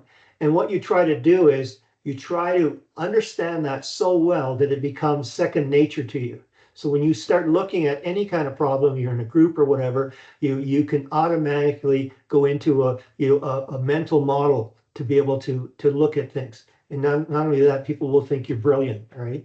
So here's some different ones, just for information. McKinsey problem-solving framework, root cause analysis, Six Sigma, E5 approach to problem framing. They're all different ones. But what I'm saying is find one that works for you, based on the career that you've selected in the organization that you're going to be working in, that for the fit. And again, here's how, we get from an environmental scan, what trends are going on, what kind of opportunities and threats are out there, what kind of what we call, the disruptive technologies that are out there, and AI with coupled with machine learning and coupled with robotics are going to redefine a lot of ways that we do work. There's going to be just a myriad of disruptive technologies that are going to take place in your career lifetime. And then you convert that into strategic issues, which I call problem statements. All right. And you convert them into problem statements. And then to satisfy that, then you create goals, and then you chunk those goals into objectives, and those objectives then will be part of different initiatives and action plans that you need to go through to satisfy those objectives. So that's really the kind of the flow of what's going on, and really that's what I'm trying to introduce you to, so that by the time we get into topic 9 and we talk about strategic planning, assignment number 3 will kind of give you a little bit more kind of depth in terms of why certain planning elements are more important than others. Okay, here's the test question. So define performance, and performance really is ability times motivation, all right? So the more motivated you are, the more performance is accelerated or multiplied, by your ability. And how do you do that? Well, that's why HR, that's why we're doing topic 7. Recruitment skills, for knowledge capabilities are prime, right? In today's world, if you can find the right people with the right skills, and then with the right alignment in terms of behaviors, and you can manage those, man, you've got total performance. So that's what that's all about. Okay, not going to do that. Okay, so here's just a few things about HR. Employees leave their boss, not their organization. The real reason people quit their jobs is because the managers charged with ensuring their employees' success, they don't care enough, they're not aware enough, they're not insightful enough to really get a sense of how they can support their valued employees. All right. And basically, you gotta set the path for your employees. You gotta anticipate what kind of roadblocks they're going to be into. You got to make sure that they have the tools. You got to check in with them. You got to engage them. You have to inspire them. All right. So the manager accounts for at least 70% of the variance in employee engagement. So that really gives you a sense of where your duties lie, as a futuristic manager, and what kind of future management different management principles are you going to apply in the types of tools and frameworks and vehicles that you're going to use to drive engagement.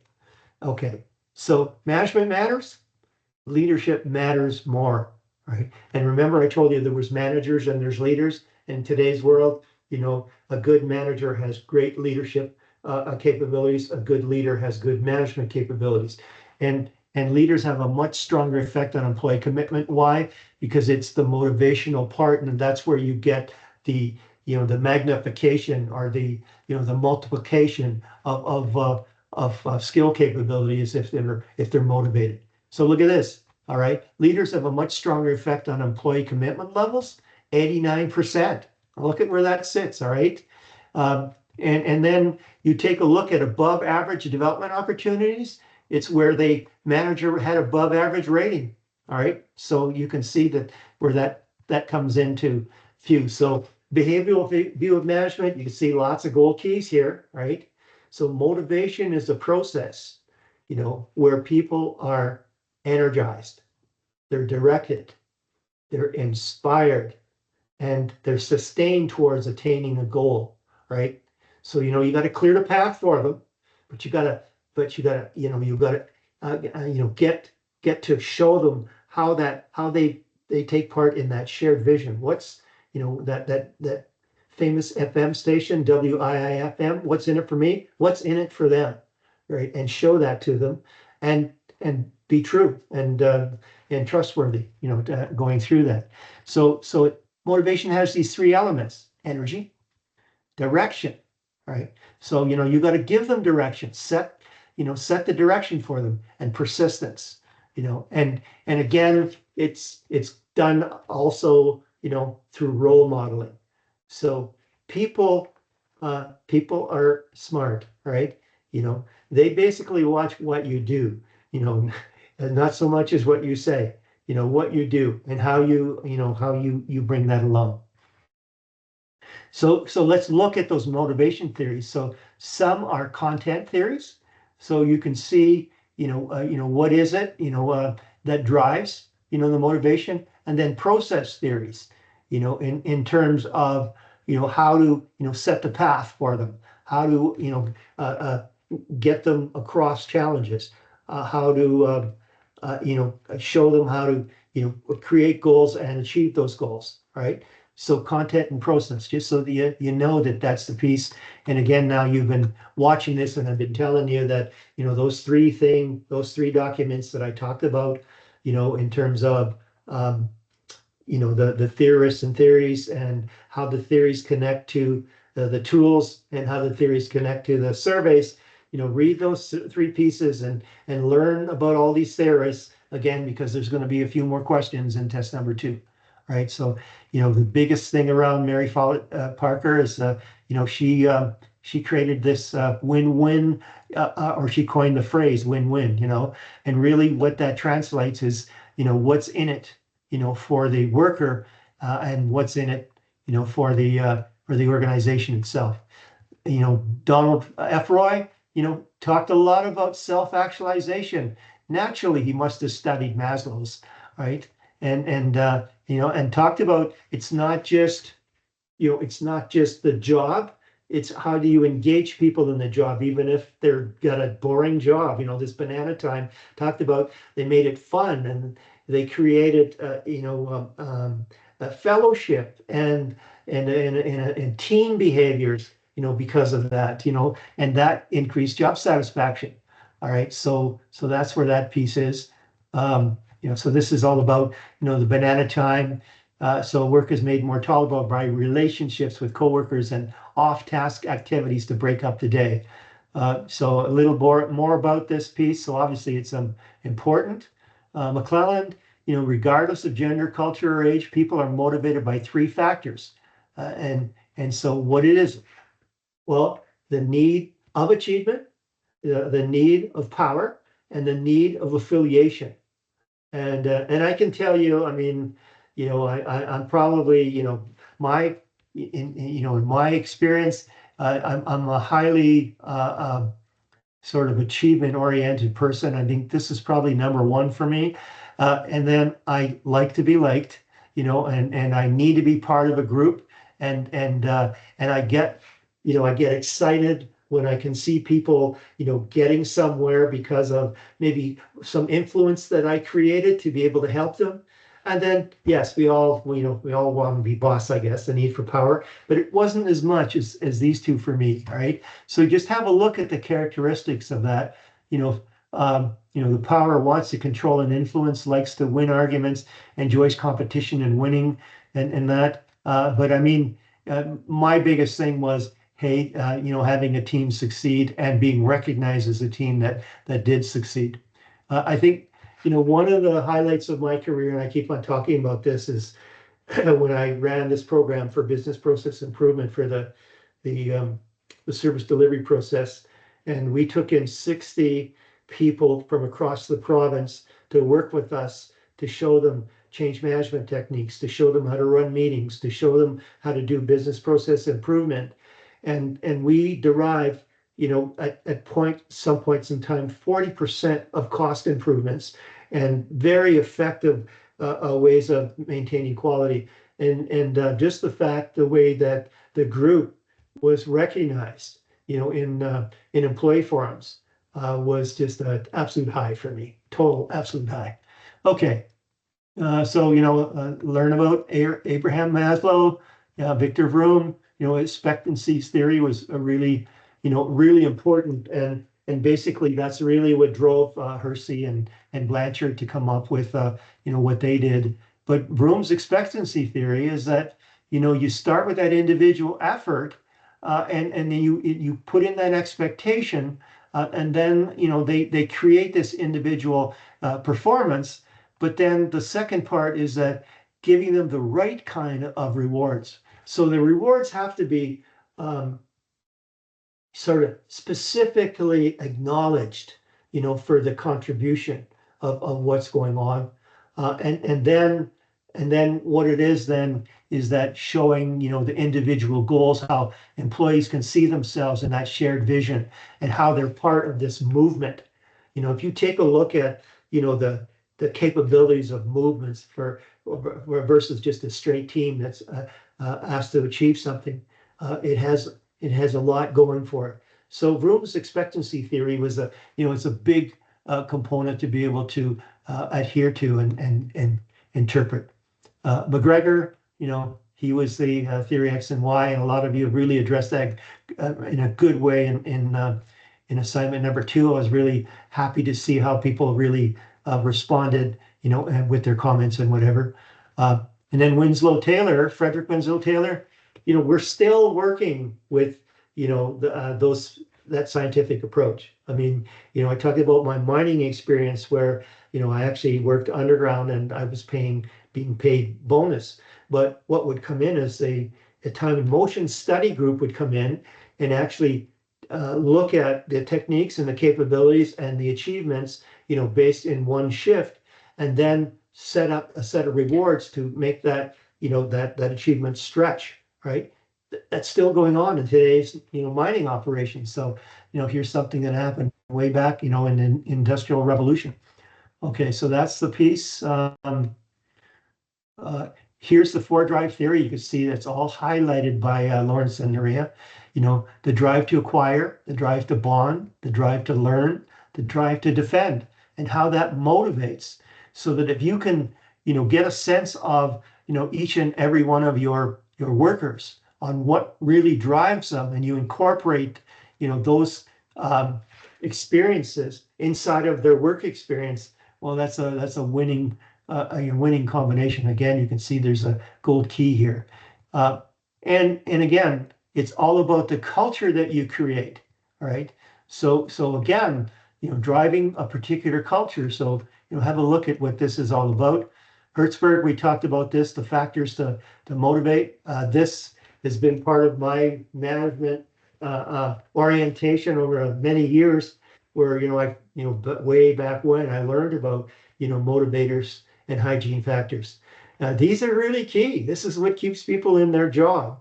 But here's what where you really get something out of it in terms of them, pushing, to be motivated and multiply those capabilities that they have. These are just what they call in poker table stakes. You just got to meet these, and meet these, along the lines of your competitors, because if they see competitors that, have a better work condition or a better salary, well, chances are they're probably going to leave your organization.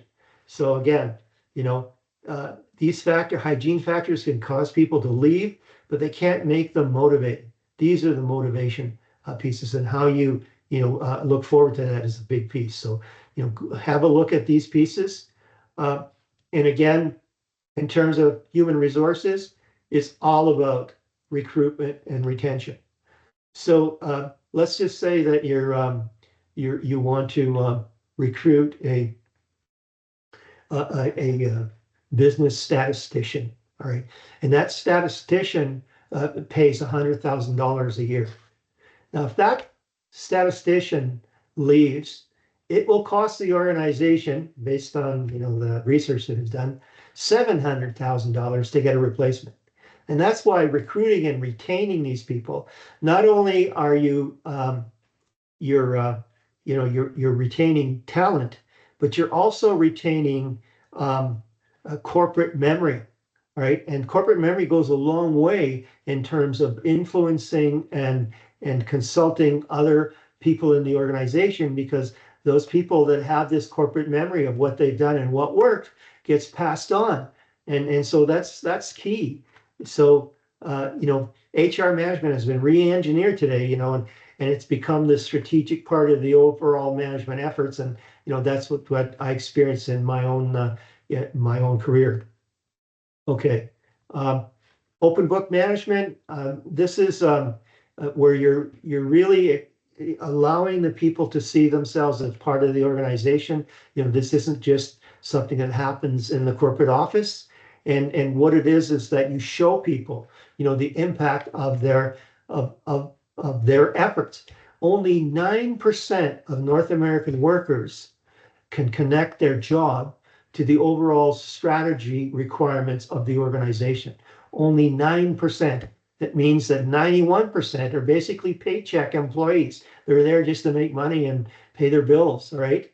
So the more that you can show them, and the more that you can, encourage them by paying for performance and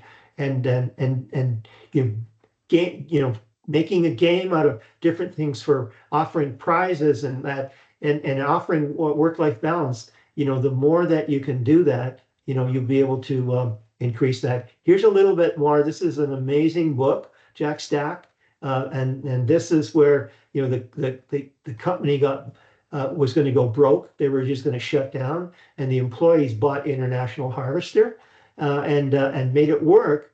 And Jack showed how teaching everybody in the company the metrics of a successful and sustainable business. It went down to even the people cleaning the floors understood how that business is going to be successful in terms of KPIs, key performance indicators. Excuse me. So that's that's where that piece is. So we talked about, this is the famous slide 60, where the selection process is all about reliability and validity in terms of testing that, over the years as you bring in people. And then what kind of rewards are there? Well, there's compensation, there's skill-based pay, there's benefits, there's work-life balance. Those are things that are pretty important. And when you do the recruitment, you identify the job. What is it? What do people actually do? And then you identify the gaps in human resource inventory. So, as a board member, I was in charge on a couple of boards for doing board profiles. So we would look at the strategic plan of the organization and find out what key skills that were needed. And then we'd look at the profiles of the existing board members to see if there was a gap. And the next time we looked for a board member, we would recruit a board person for the specific gaps in expertise, like strategic planning or cost accounting or whatever it was, right? And that's what recruitment and retention is all about in today's world. Okay, now just understand that especially in times now, where we're getting into AI and what it's going to do to the workforce. We're going to talk about or you're going to see a lot about workforce reduction. Notice this is highlighted in yellow. And it occurs when a position is eliminated with no intention of replacing it, and it results in a permanent cut in headcount. So an employer may decide to reduce its workforce by terminating employees, or just, as they leave, they don't get replaced. And again, you're going to see a lot of, especially now that tariffs are going to push organizations to mechanize a lot more, incorporate or integrate a lot of artificial intelligence to, replace, worker paychecks. And so what are some of the strategies? Well, natural attrition. That's when somebody gradually, they leave, they retire, they resign. Some organizations do a hiring freeze, and they say, okay, for the next 2 years, we're not hiring. We're just going to try to replace internally. Reskilling, so you can see that, so robotics are probably going to replace a big segment of the workforce. And instead of, getting those people to resign or leaving the organization, they'll go through a training program, and sometimes it's associated with government help to reskill them and use them in the organization. All right, limiting overtime, laying them off, furloughs, or going into reduced work weeks. So instead of laying off people, what they'll do is they'll have people work 4 days a week, and then that way they can keep all the employees going on. Something about the Hawthorne effect, you should understand. It was brought in by Elton Mayo, and you've read about Elton Mayo now, and what it is that it was in Western Electric's Hawthorne Works. They manufacture telephone equipment. So what did they do? They started looking at how can they change different things, to improve productivity, and so they improved the lighting. No, productivity went up. They did something else. Yeah, productivity, went up again. And what they discovered was it wasn't, it wasn't the physical thing that they were doing. They were actually paying attention to the employees. They were engaging those employees, and that's what the Hawthorne effect is all about. So that they improve their behavior because they know that they're being watched. And so that it really it made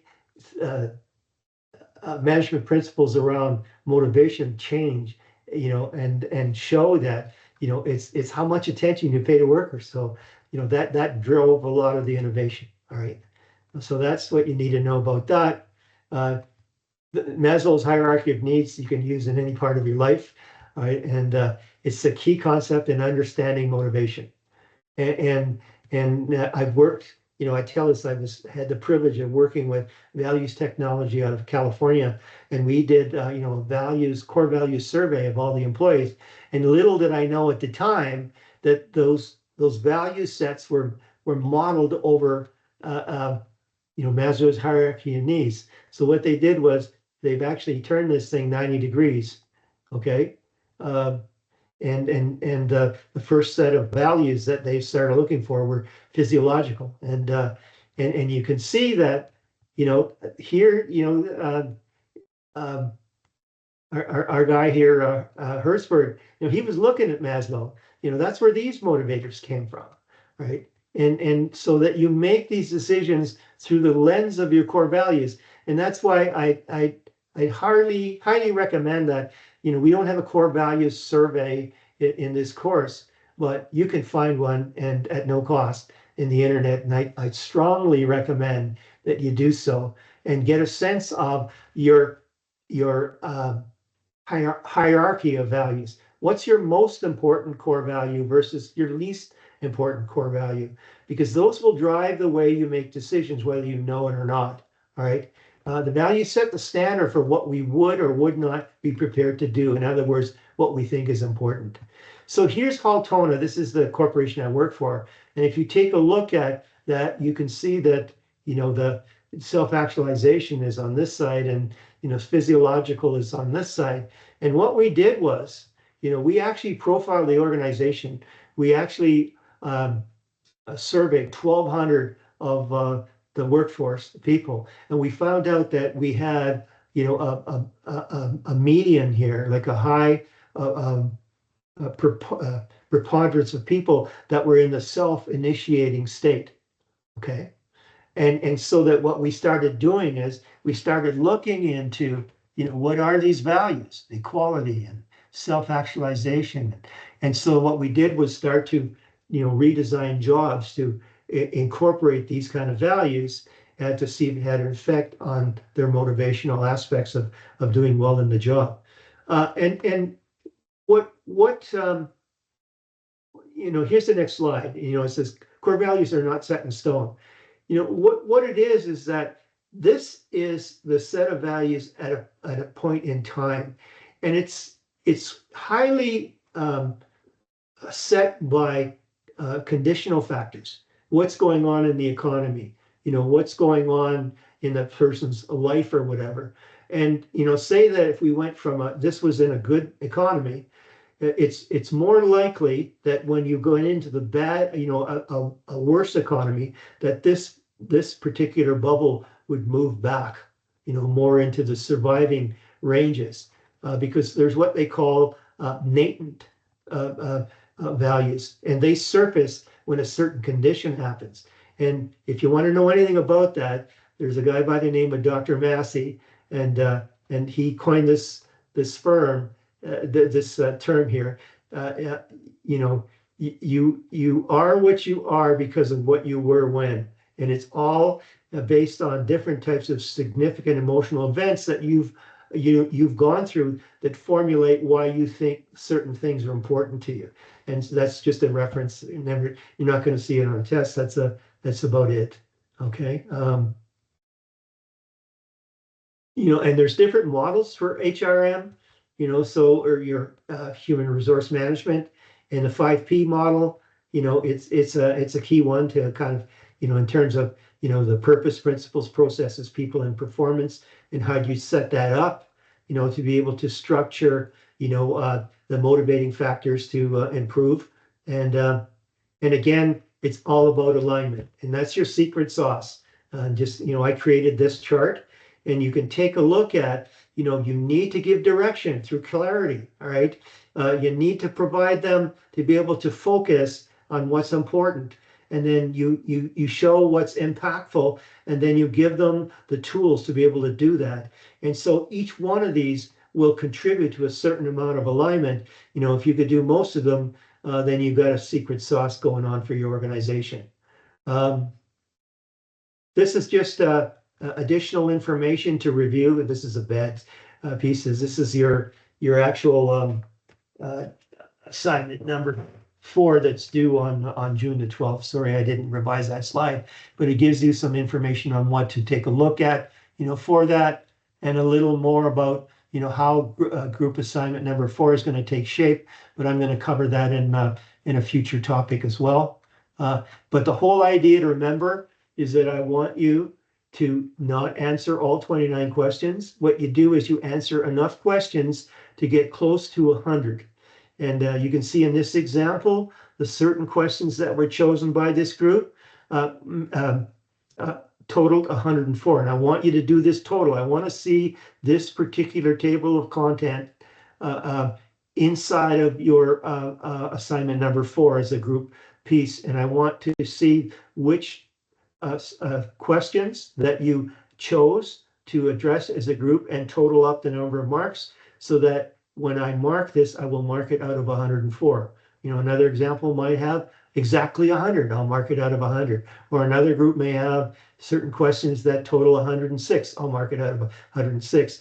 And I do not want you to change the number of the question. So, you know, just because this was the first question you answered, I still want you to number it number 2. Why am I asking all this? Because I've got a spreadsheet this long, and I track every piece of this, and I can mark you a lot more effectively. So I'm asking you to help me help you. All right. And if you go over, you know, way over, I will total it. And when I get to, you know, just over 100, that's where I stop marking. After that, you know, so doing more questions will not get you bonus marks. Okay, just so you know. Okay, and So it's due Thursday, June the 12th. Here's the link. I recommend that you as a group get this down right now and know which questions you're going to answer, and it'll give you a lot more focus on the remainder of the participation activities to pay more attention, to the questions that you're going to answer on assignment number 4, because then you'll have set up the template to help you do it, and you'll get more information from me in terms of how I mark that to be able to give you a better mark on each one of those questions. Okay, here's just a little more about Amazon, just for your information. And basically that's where we are on this presentation. Again, so if you have any questions, please email them to me. Email them to me sooner than later. And again, I will answer those questions, by email to you. And again, if it's going to help your colleagues, I will actually post your question, and thank you by your first name, and then actually give the answer to all your colleagues to help things out. Okay. So we'll go from there, and I'll stop the recording. And if any of you have any questions, you can unmute right now and ask me a question. And if not, we'll just we'll end the session.